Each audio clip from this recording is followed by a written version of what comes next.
حضرت انس بن مالک رضی اللہ تعالیٰ عنہ فرماتے ہیں کہ ایک روز ہم حضور اکرم صلی اللہ علیہ وآلہ وسلم کے ہمراہ مکہ مکرمہ کے جنگلات کی طرف نکلے۔ ہم تہامہ پہاڑوں کے ایک پہاڑ پر بیٹھے تھے کہ ایک بوڑھا شخص نمودار ہوا جو اپنی لاٹھی کے سہارے چل رہا تھا۔ اس نے حضور اکرم صلی اللہ علیہ وآلہ وسلم کو سلام کیا۔ آپ نے سلام کا جواب دیا اور فرمایا، یہ بوڑھا اپنی چال اور آواز سے جن معلوم ہوتا ہے۔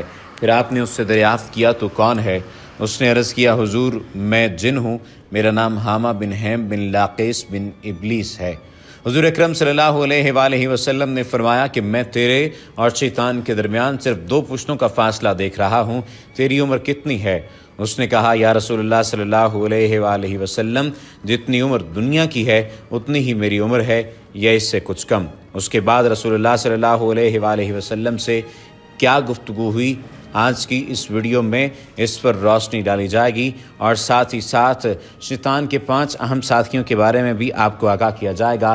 لیکن اگر آپ نے ابھی تک ہمارے چینل کو سبسکرائب نہیں کیا تو سبسکرپشن کا بٹن دبا کر سبسکرائب کر لیجئے، اور ساتھ ہی ساتھ اس بات کو بھی یقینی بنائیے کہ اگر آپ نے ابھی تک رسول اللہ صلی اللہ علیہ وآلہ وسلم کی ذات اقدس پر درود شریف کا ہدیہ پیش نہیں کیا تو آپ بھی درود پاک پڑھ لیجئے۔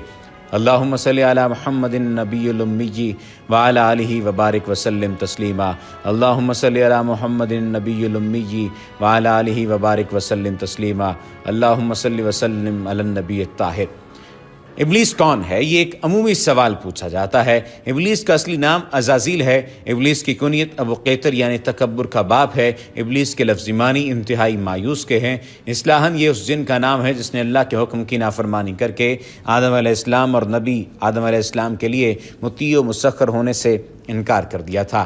ابلیس کو انسان پر کوئی اختیار حاصل نہیں کہ وہ زبردستی سے کھینچ کر اپنی راہ پر لے جائے، وہ صرف بہلانے پھسلانے سے کام لے سکتا ہے۔ شیطان کے 5 اہم ساتھی ہیں جن کے نام اگر بتائے جائیں تو سب سے پہلا اور اہم نام صبر ہے۔ اس کے اختیار میں مصیبتوں کا کاروبار ہے جس میں لوگ ہائے واویلا کرتے ہیں اور گریبان پھاڑتے اور منہ پر تماچے مارتے ہیں اور جاہلیت کے نعرے لگاتے ہیں۔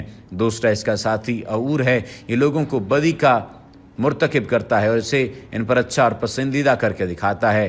تیسرا شخص مسوت ہے، شخص سے مراد تیسرا شیطان جو اس کا ساتھی ہے، عام ساتھی ہے، وہ مسوت ہے۔ یہ کذب اور دروغ پر مامور ہے جسے لوگ کان لگا کر سنیں۔ یہ انسانوں کے شکل میں آ کر ان سے ملتا ہے اور انہیں فساد برپا کرنے کی جھوٹی خبریں سناتا ہے۔ چوتھا شیطان کا ساتھی داسم ہے، یہ آدمی کے ساتھ گھر میں داخل ہوتا ہے اور گھر والوں کے عیب دکھاتا ہے اور ان پر غضب کرتا ہے۔ پانچواں ساتھی ذکنیور ہے، یہ بازاروں کا مختار ہے، بازاروں میں آ کر یہ قسم قسم کی بدی اور بددیانتی کے جھنڈے گاڑتا ہے۔ ان معلومات کا ماخذ بہت سارے لوگ پوچھیں گے کہ یہ معلومات آپ نے کہاں سے لی ہیں، یا بہت سارے لوگ پوچھیں گے کہ آپ کس طرح سے ان باتوں کا دعویٰ کر سکتے ہیں۔ ان معلومات کا ماخذ حضرت سیدنا شیخ عبد القادر جیلانی الگیلانی رحمۃ اللہ تعالی علیہ کی تصنیف لطیف غنیۃ الطالبین ہے۔ اب اگر ذکر کیا جائے اس ملاقات کا اور اس ملاقات کی گفتگو کا ذکر کرتے ہوئے اس کے بعد جو شیطانی وسوسے ہیں کیوں آتے ہیں، کس طرح سے ان سے بچا جاتا ہے، اس پر روشنی ڈالیں گے۔ جب رسول اللہ صلی اللہ علیہ وآلہ وسلم نے ان سے پوچھا، اس شخص سے پوچھا، اس شیطان سے پوچھا کہ تمہارے درمیان تو صرف 2 پشتوں کا فاصلہ ہے شیطان سے، تیری عمر کتنی ہے؟ تو اس نے کہا، یا رسول اللہ صلی اللہ علیہ وآلہ وسلم، جتنی عمر دنیا کی ہے اتنی ہی میری عمر ہے یا اس سے کچھ کم۔ جن دنوں قابیل نے حابیل کو قتل کیا تھا اس وقت میری عمر چند برس کی تھی، میں پہاڑوں میں دوڑتا پھرتا تھا اور لوگوں کے دلوں میں وسوسے ڈال دیا کرتا تھا۔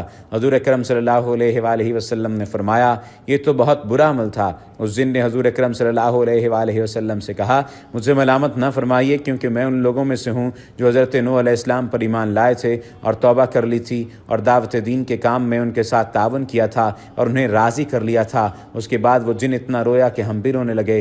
اس جن نے کہا، اللہ کی قسم میں بہت شرمندہ ہوں اور میں اللہ کی پناہ مانگتا ہوں اس بات سے کہ میں کافر رہوں۔ نیز میں نے حضرت ہود علیہ السلام سے ملاقات کی اور بعد میں ایمان لایا، اس طرح میں نے حضرت ابراہیم علیہ السلام سے بھی ملاقات کی ہے، اور جس وقت حضرت ابراہیم علیہ السلام کو آگ میں ڈالا جا رہا تھا میں بھی ان کے ساتھ تھا، اور جب حضرت یوسف علیہ السلام کو کنویں میں ڈالا گیا تو میں بھی ان کے ساتھ تھا اور حضرت یوسف علیہ السلام سے پہلے اس کنویں میں پہنچ گیا تھا۔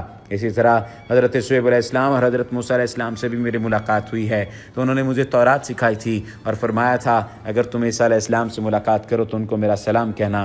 جب میری ملاقات حضرت عیسیٰ علیہ السلام سے ہوئی تو میں نے موسیٰ علیہ السلام کا سلام ان تک پہنچایا۔ حضرت عیسیٰ علیہ السلام سے ملاقات کے وقت انہوں نے مجھ سے فرمایا تھا کہ اگر تیری ملاقات محمد رسول اللہ صلی اللہ علیہ وآلہ وسلم سے ہو تو ان کی خدمت میں میرا سلام عرض کر دینا۔ چنانچہ میں اس امانت سے سبکدوش ہونے کے لیے آپ کی خدمت میں حاضر ہوا ہوں اور حضرت عیسیٰ علیہ السلام کا سلام آپ کی خدمت میں پیش کرتا ہوں اور آپ صلی اللہ علیہ وآلہ وسلم پر ایمان لاتا ہوں۔